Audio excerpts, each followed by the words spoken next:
Hello everyone, welcome back to my YouTube channel. आज का हमारा मैथ्स का जो क्वेश्चन है वह इस प्रकार से है। दो अंकों का लघुत्तम समापवर्त्य तथा महत्तम समापवर्तक क्रमशः 5083 तथा 23 है। यदि एक अंक 391 हो तो दूसरा अंक क्या होगा, ये हमको ज्ञात करना है। ओके, इस क्वेश्चन के लिए जो ऑप्शन है वह इस प्रकार से है। ऑप्शन ए है 296, ऑप्शन बी है 299, ऑप्शन सी है 327 या फिर ऑप्शन डी है 330। तो चलिए इस प्रकार के क्वेश्चन को कैसे सॉल्व किया जाता है उसको सीखते और समझते हैं। सर्वप्रथम हम क्या करेंगे, क्वेश्चन में जो भी चीज़ें दी हुई है उसको नोट डाउन करेंगे। ठीक है, तो मैं यहाँ पे लिख देता हूँ। दिया है क्वेश्चन में जो पहली चीज़ दी हुई है वो दी हुई है दो अंकों का लघुत्तम समापवर्त बराबर कितना है। मैं यहाँ पे लिख देता हूँ, दो अंकों का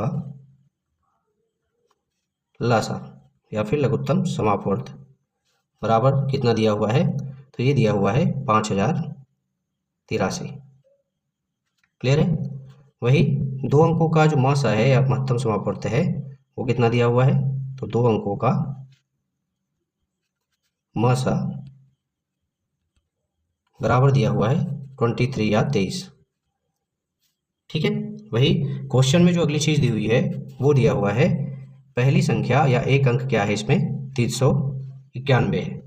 ठीक है, तो यहाँ पे मैं लिख सकता हूँ पहली संख्या बराबर 391। क्लियर इतना। ओके, चलिए आगे चलते हैं। क्वेश्चन में हमको क्या फाइंड करने के लिए बोला जा रहा है, तो दूसरी संख्या। ठीक है, दूसरी संख्या हमको क्या करनी है, फाइंड करनी है या फिर ज्ञात करनी है। क्लियर इतना। ओके, तो देखिए दूसरी संख्या की गणना करने के लिए हम एक सूत्र का प्रयोग करेंगे और जो सूत्र है इस प्रकार से, यहाँ पे लिख देता हूँ सूत्र। तो सूत्र क्या होगा, तो ये हो जाएगा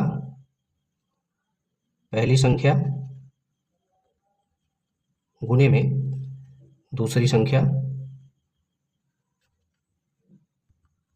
ठीक है, ये बराबर हो जाएगा अंकों का लासा, या लिख सकते हैं, मैं यहाँ पे नीचे लिख देता हूँ, उधर जगह थोड़ा सा शॉर्ट है तो यहाँ पे लिख सकते हैं बराबर में दोनों अंकों का लघुत्तम समापवर्त्य गुणे में दोनों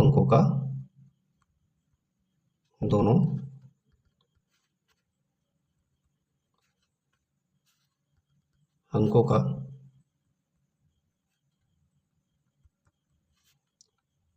मासा। ठीक है। ओके, इस सूत्र में मार रखकर हम क्या करेंगे, जो दूसरी संख्या हमको ज्ञात करनी है उसकी वैल्यू हम लोग फाइंड करेंगे। क्लियर है। दूसरी संख्या का जो मान है वह इस सूत्र के माध्यम से हमारे सामने निकलकर सामने आ जाएगा। क्लियर है। ओके, चलिए आगे चलते हैं। मैं यहाँ पे लिख सकता हूँ सूत्र में मान रखने पर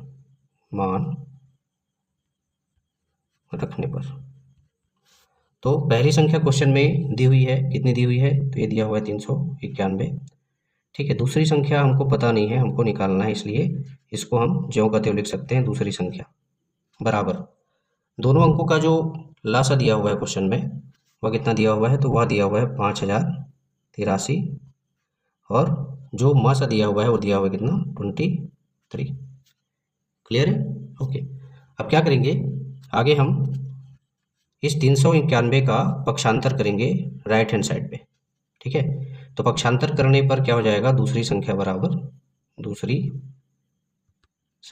बराबर ये हो जाएगा हमारा 5083 गुणे में 23, और जो ये 391 है वो इधर गुणे में है दूसरी संख्या के साथ, पक्षांतर करने पर ये बटा में चला जाएगा, तो 391।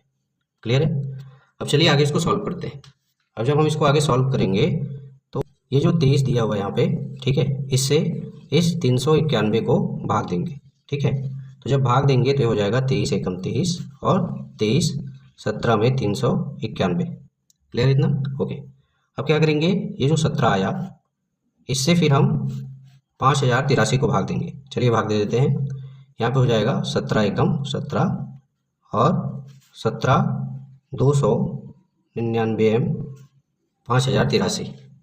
ठीक है, 17 का गुना जब 299 से होता है या 299 बार होता है तो वैल्यू कितना आता है, तो 5083 आता है।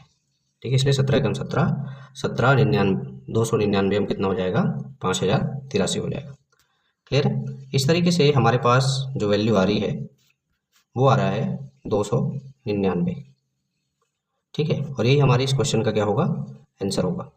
ठीक है, जो दूसरी संख्या होगी वो कितनी होगी, तो 299 होगी। ठीक है, ओके। अब चलिए बारी आती है ऑप्शंस की तरफ चलने की। ऑप्शंस की तरफ जाते हैं और देखते हैं कि कौन से ऑप्शन में 299 दिया हुआ है। ओके, जब हम ऑप्शंस की तरफ आते हैं तो हम देखते हैं कि ऑप्शन नंबर बी में 299 दिया हुआ है, यानी कि इस क्वेश्चन के लिए जो राइट आंसर होगा वह होगा ऑप्शन नंबर बी।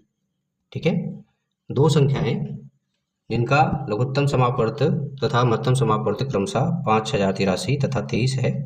ठीक है, तथा जिनकी पहली संख्या जो है 391 है, उनमें से जो दूसरी संख्या होगी या दूसरा अंक जो होगा वो कितना होगा, तो वो 299 होगा। ओके, क्लियर है। ओके, आशा करता हूँ आप लोग को इस प्रकार का जो क्वेश्चन है वह कैसे सॉल्व किया जाता है बहुत अच्छे तरीके से समझ में आया होगा, तथा यह वीडियो जो है आप लोग के लिए यूजफुल भी साबित होगा। इसी प्रकार के इंपॉर्टेंट क्वेश्चन को लेकर, इंपॉर्टेंट टॉपिक को लेकर मिलते हैं हमारे नेक्स्ट वीडियो में। तब तक के लिए धन्यवाद।